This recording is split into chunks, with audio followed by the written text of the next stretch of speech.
It was me. You can blame me later. I will. How'd you find it? Okay, thank you. So, I said, I gotta share it off the pot. I need to, start doing something. And I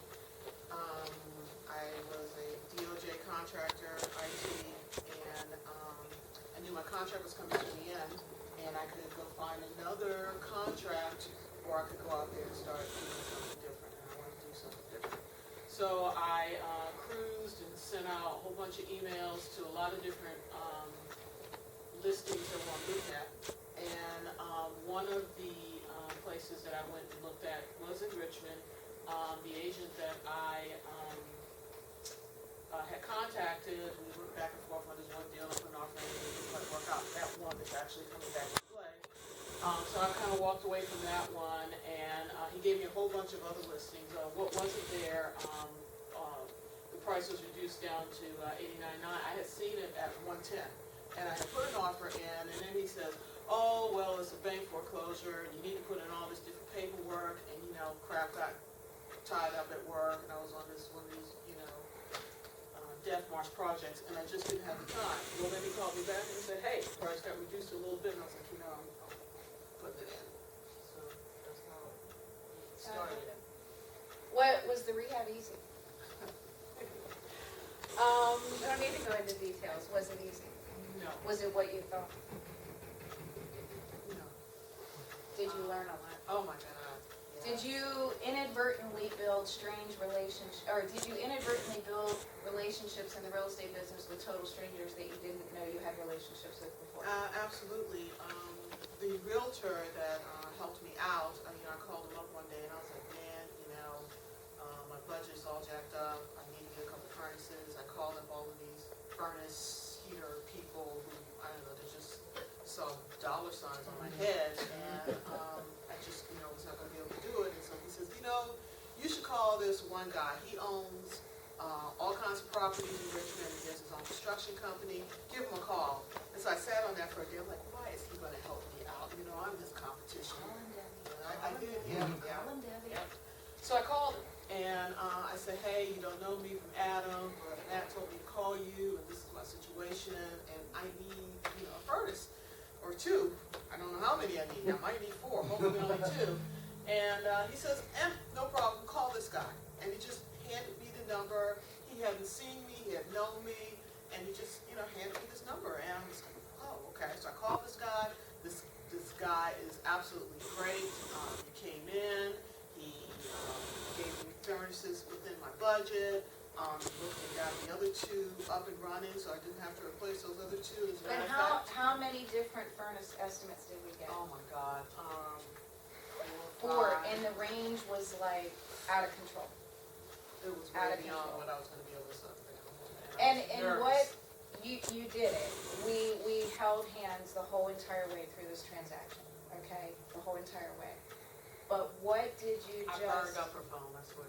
What did you just say to me the other day on the phone about going into the next deal, number 2? Remember? I don't remember, I talked about it. I feel That's right, I feel so prepared now because And of all the confident. lessons that I learned in this one that, I'm ready. I feel I went and looked at that original deal that didn't work out, and, the guy called me back and said, the owners was 3 people who owned it together, and that relationship didn't quite work out. It was another quad. And somebody broke into the house and, stole the copper, and now everybody's kind of all bent out of shape now. And he says, somebody lowballed an offer. He says, but I know this, and, I kind of like you, so come over here and check it out. So I went back and I started taking a look at it, and I was walking through the house then, and I remember walking through the house back in, I don't know, maybe it was May, and now, walking through it 2 days ago, and I was like, wow, the things that I see now that I didn't see then, or, the possibilities and potentials that I see now, I just wouldn't have been able to look at it with the same eyes. But she's still learning. I'm still learning after almost 16 years. Oh, me too. Every day. Every day we learn something. But what is so powerful is that she's on to number 2. She's on to becoming financially free, financially independent, and to completely changing her life, her husband's life and everything. But her confidence and her state of well-being right now from one transaction are elevated to levels, I can't bring her back down now. She's on her way. So give her another huge round of applause.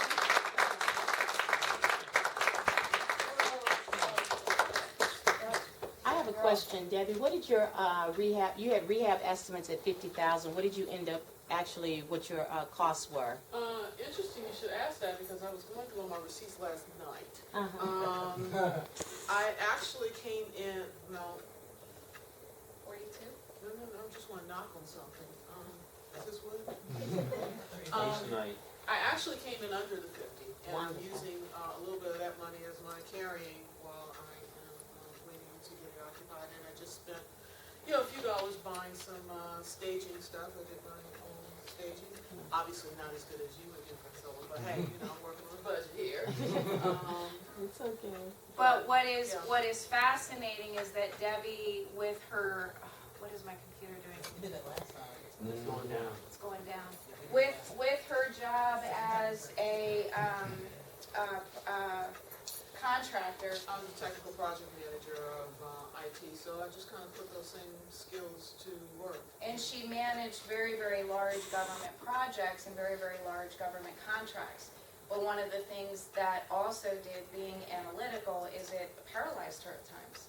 Because she wanted to analyze, and there were many times I'm like, Debbie, just stop, just do it, jump in, just keep going, you just gotta do it, But what if I said, we'll cross that bridge when we get to it? Jump, go. And she did. And so, thank you so much. And congratulations. I have a question. Okay, well, while I'm doing this, they're gonna ask you questions. Sure. So did you have the down payment money, and then how did you fund the deal, and do you have bank financing now? Okay, so let me see if I can answer in order. Did I have money? No. I talked to the realtor, and he put me in contact with a hard money person, and I started working with the hard money person in Richmond. And I got to the point of getting close to closing, and he came back and said, well, you need to have so much, I don't know, 35,000 or whatever money I need to bring to the table. And so I had decided that, I have this money, I've got this money in my, please listen to this one. So I have this money in my 401k, and I put it into one of those, security. Self-directed already. Well, I moved it, so it's in this self-directed at Security Trust, right? Sachi. Yeah. Mm-hmm. But yes, I put my money in there, and I said, okay, I'll use that to, bring my portion to the table.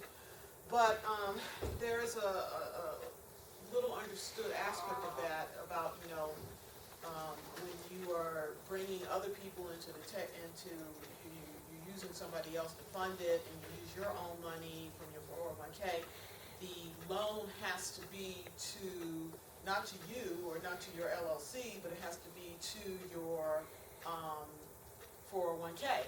And your 401k has to take first step. It was just a cluster. I was in the middle of it, and it was just not working out.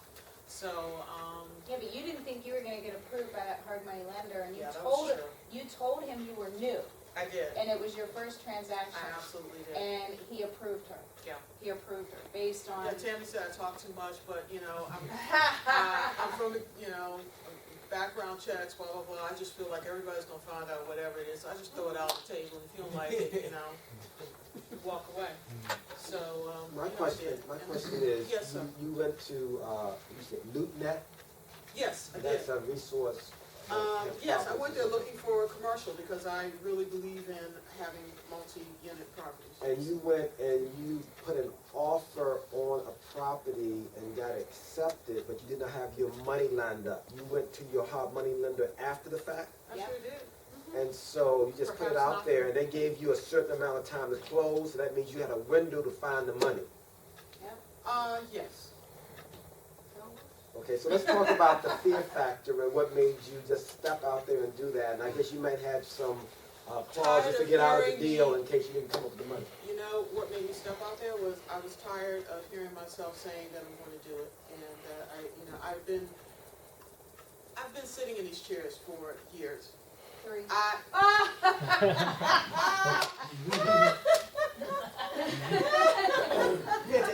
Whatever. I've taken a lot of, those courses. I've paid, if I had all that money back of all these courses I spent, that could have been a down payment. I listened to a lot of people who were, gurus, who some of them are not even in business anymore. And, I had them take me down different paths that I didn't necessarily believe in, but I, believed that they knew more than I did. And when I started this year, I started my company. I called it IIM Investments, and that stands for Invest in Me. And I was deciding that I was going to invest in myself. Yeah, I was deciding I was going to invest in myself. I was not going to give anybody more credit than I was going to give myself, and I was going to get this done. Debbie, how many days before closing were we still didn't have the money? Couple days. Wow. You guys hear that? We were within a couple days of settlement, and the funding was still not there. Did the deposit go hard? Yeah, absolutely. What do you think she was going through? But you know what? I had, as Tammy threw out my pictures in the street, I had fired my boss. And so, it was like, either I do this or I go back and I, sit back in my desk in that cubicle that I just couldn't go back into. Did you Do you have to think make that a, she was willing to crawl back to her cubicle? No. did you have to make a deposit on the initial? Oh, yeah. Yeah, I did. Oh, yeah. So that was your personal money, I guess. So we had a very, what I call coming to Jesus talk. Actually, we had quite a few of them. And it's called Jesus the was laws. in there all the time. It's called the laws of attraction. Yeah. And I said, you have got to stop thinking that it's not going to happen and start thinking that it is going to happen. And have trust and faith, whether you guys believe in it or not. It will happen. Yeah, And it did did. it happen? It sure did. The investment you got, the hard money, was that for the total amount? It wasn't hard money. We brought in private money, Private money. $150 all cash. Yeah. 1 day before summer. So now, you're holding this as a long-term note? I am. So right now, I got 150. I had to pay some money out. Somebody brought the money to me, and I had to pay some of that out. So I didn't start with 150. I'm down already, several thousands of dollars. It's a private investor. I'm paying them really good interest on it, and I've got it for 6 months. So I've got 3 more months that I need to get I see. this. With the right to extend it. I do. I have the right to extend it with a higher interest rate. But I am working to get it occupied. I've already talked to that person who I told you I called, who didn't know me from Adam. I went back to him, called him up one day, and I said, hey, I know you don't know me, but you really hooked me up, and I really want to talk to you more. Can I buy you lunch? And he said, sure. And I went over and I had lunch with him. My God, he gave me an electrician, which I actually used. He gave me plumbers. He gave me all sorts of things. He talked about the area. He even gave me some community banks that he said would be more than happy to refi me out as soon as I got a couple of leases, and I didn't even have to be fully occupied. He just, he just helped me. And I sent him an email, about a week later after I still kind of digest the fact of how much he gave me. And it was, it was the most heartfelt thank you. I was like, thank you so much. Most people wouldn't take that kind of time, and blah, blah, blah. You know what he said? You're not my competition. There's plenty here for all of us. That's right. And to finish this up, Debbie, you what if this thing to death? Yes, I'm still doing it. What if this? What if that? What if this happens? What if that happens? What are we gonna do about this? And it did. But didn't it all A lot happen? of it was happened. And but it happened. It all came together. The money came together. The financing will come together. She doesn't know where it's going to come from yet. Is that okay? One more question. Sure. When the private money came in, did you get paid out or still your skin in it? I still have skin in here. Her skin's in the game every day of her life on this thing. No, I mean the money. It's still there. Okay. Yep. I'm writing a check Yeah, I'm just this trying- week to pay property taxes on it Right. because that wasn't included in there, 6 months worth of property taxes. It's due January something. I'm paying it December 30th so that I can count it for this year's taxes and pulling it right out of my proverbial pocket. But step by step, the transaction comes to fruition. So all those worries, what if, how do I get the funding? How do I do this? How do I refinance it out? How am I gonna do this? Where am I gonna find the contractors? We lost our electrician, or she lost the electrician. How in the world do I find an electrician? Even after it was rehabbed, if she still found an issue, had to call the electrician back. And she did it all on her own. Everybody's got one of these. Yep, no excuses. You know, winners take action and losers don't. Are you considering? Your form that you use for your private